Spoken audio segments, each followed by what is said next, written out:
So we're going to go through some notes. They're not going to take very long. You're going to have like 6 graphs you're going to have to do for homework this evening. Hopefully you'll have some time to start them in class. Okay. But it's important that you know what these graphs look like. The nice thing is, these are not going to be difficult because you know how to graph sine and cosine. Okay. All right. What do we know about secant and cosecant? Those are the 2 graphs we're working with today. They're reciprocals.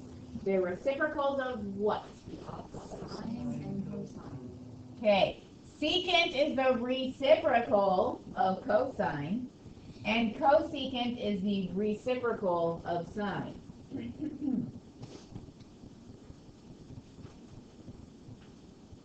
What is a reciprocal? What? Okay, you can think of it as a flipped ratio. Basically, reciprocal means 1 divided by that number, right? It's a ratio, we just flip it upside down. Okay? Now, what happens when we try to take the reciprocal of 0? Undefined. Graphically, when we have an undefined value, what do we put there? An asymptote. Okay. So, anytime we take the reciprocal and it's undefined, that is where we have an asymptote. Does that happen with cosecant and secant? Didn't you have a question on your test about that? Yeah. Just because you like said it and you didn't see it. What? Like that we didn't see the question. Sometimes that helps. What? What are you talking about? She just asked us a question and everyone was like, no. Oh, when you see them. And then I was like, wait for the scene question. Okay. So what's nice about secant and cosecant, since they are reciprocal functions, then we use cosine and sine to help us. Okay? So here is our sine graph. In blue, we're going to graph the cosecant. Okay? So we said the reciprocal of 0 is undefined, correct? Okay. So here at 0, our sine value is 0.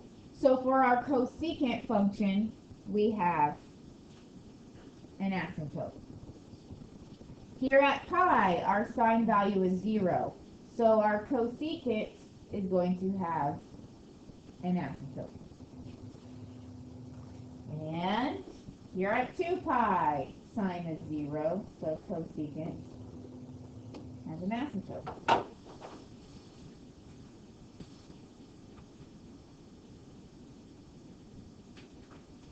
Did you hear that? Everybody is very I'm pretty happy about it actually. okay, good. So now, I should probably extend these a little further up.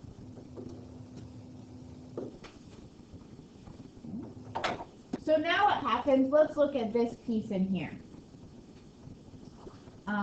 This value right here is pi over 2, 1, correct? What's the reciprocal of 1? 1. Over here, this is, what? Pi over 6, 1/2. What's the reciprocal of 1/2? 2. Over here, we have 5 pi over 6, 1/2. So the reciprocal of 1/2 is 2.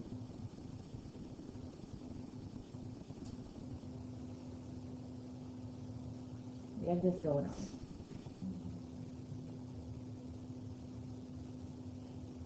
Okay. Down here, we have 3 pi over 2, -1.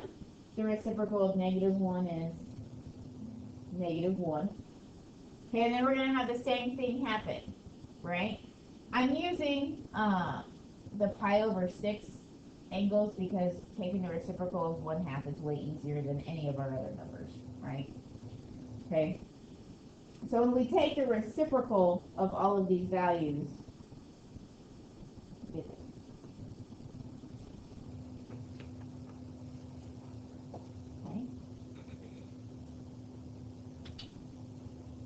So what's going on? We have asymptotes over and over and over again. And then if we think about where our sine curve is, we just have these u's in between. So every other u, up, down, up, down, up, down. And that's the cosecant graph.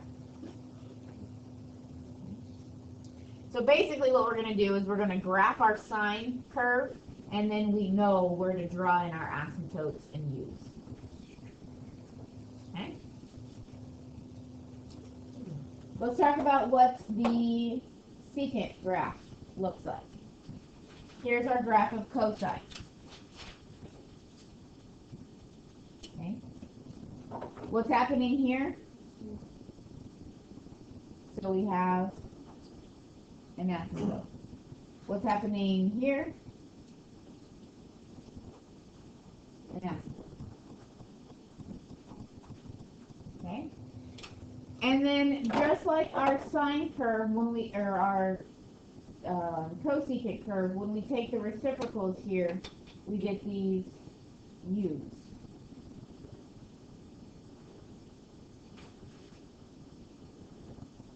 Okay, it bothers me to just put a half of the u, so I always make the full u. If you just want to put the half for that period, that's fine, but it just, I have to complete it. Okay. So this is y equals secant. So basically, you're going to graph your sine or cosine curve. You're going to put in the asymptotes, and then you're going to draw in your u's. Okay. Now, I want to talk about where these asymptotes are. These asymptotes happen where our function is, or our sine or cosine would be 0. Now, once we have some transformations, okay, they're not going to be at the x-axis anymore. They're going to move with the frame, okay? So wherever your frame is, you know how we split that frame in half?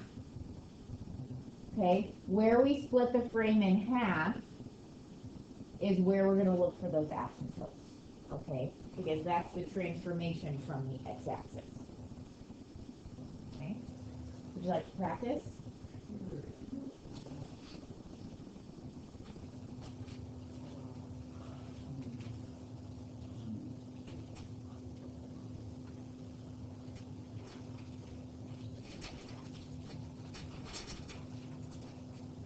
Okay, so what we're going to do is we're going to graph which function first? Sine. Okay, so let's talk about that. This doesn't have amplitude because it's not oscillating between two values, but what is our A value? Okay, A is -2, which means we're gonna graph a sine graph that's been reflected with amplitude 2. All right, what is our period? 2 pi, because we have 2 pi divided by 1. Our starting point, what is C over B? -pi, and what is D? Okay. So, -pi.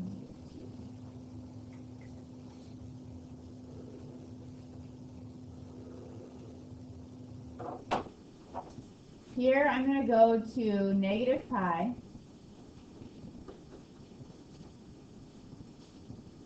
-2.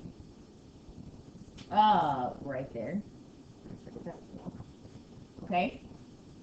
Just like before, we're going to draw up and down our A, so we know how tall our frame is. We're starting at -pi. Our period is 2 pi. Where's our frame going to stop? What? Okay. Okay. We're going to break this into quarters and then half. Okay. We're going to draw our sine curve in very, very lightly. Okay. The sine curve is what we're using to help us figure out where our asymptotes and u's are.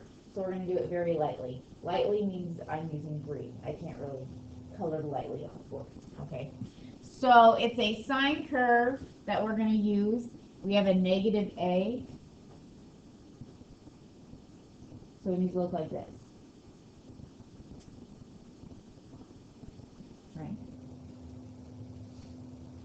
Okay, so where are our asymptotes? We are looking for where it's hitting the middle of the frame because that's where it's been transformed from the x-axis. So anytime it hits this middle line, we have an asymptote. So we have an asymptote here at x equals pi. We have an asymptote here at x equals 0, and we have an asymptote here at x equals positive pi.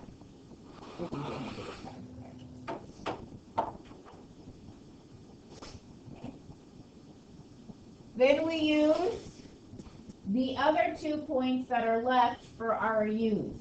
So here at negative pi over 2, negative 4, we have a u. And here at pi over 2, 0, we have a u.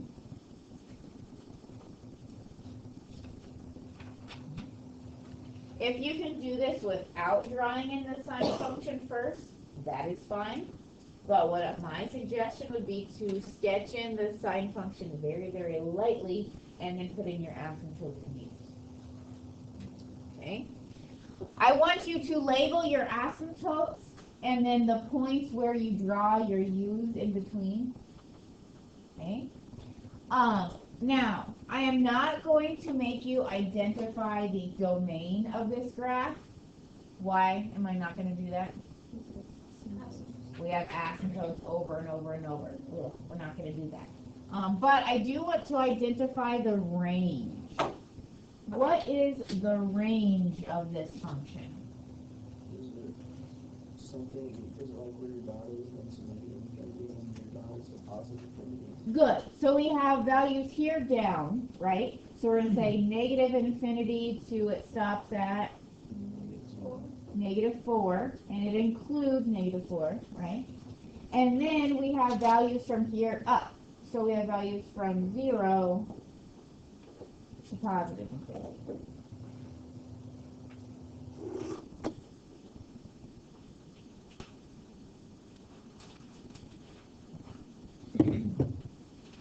All right. Would you like to see a secant graph? Not really.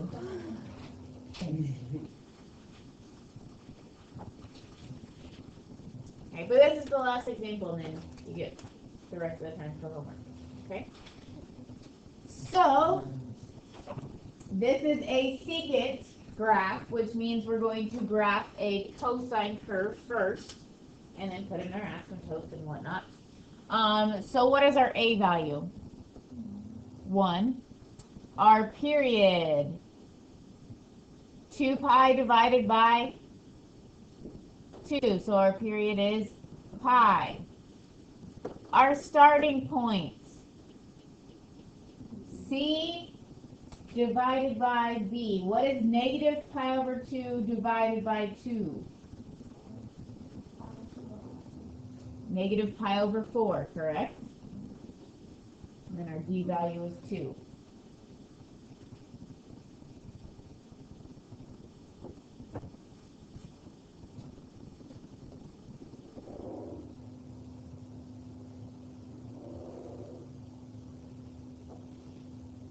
Okay. So our starting point is negative pi over 4, 2. Our a value is 1, so we'll draw our frame up 1 and down 1. I started here at negative pi over 4. So 1 tick mark is pi over 4. How many tick marks do I need to go over for a period of pi? 4, right? 1, 2, 3, 4. Which means we're ending at 3 pi over 4. Right?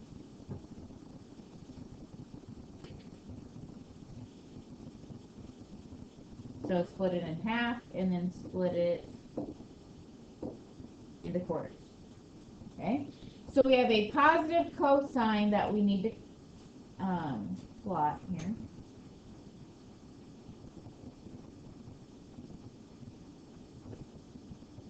Okay, so there's our positive cosine. So where are our asymptotes? X equals 0 is one of them because that's where we cross this middle line here. We're going to label X equals 0. Where's another one? This. Here's our other one, X equals pi over 2. Alright, then we're going to draw in our u's. So here I have one at negative pi over 4, 3. You can just put the half of one, or you can be cool like me and put the whole one. Here's one right here at pi over 4, 1. And then here's another one at 3 pi over 4.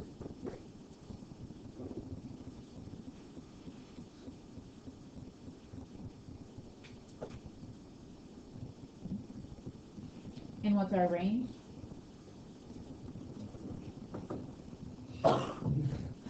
What?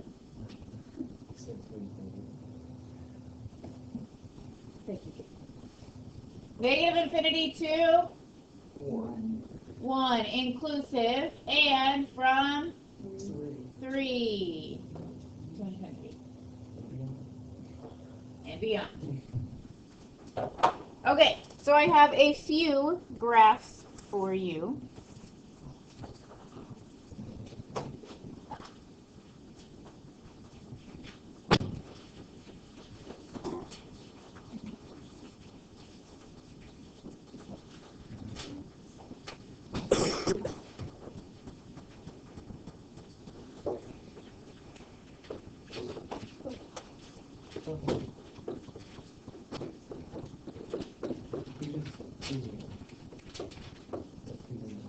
Six graphs. It's not very many. Is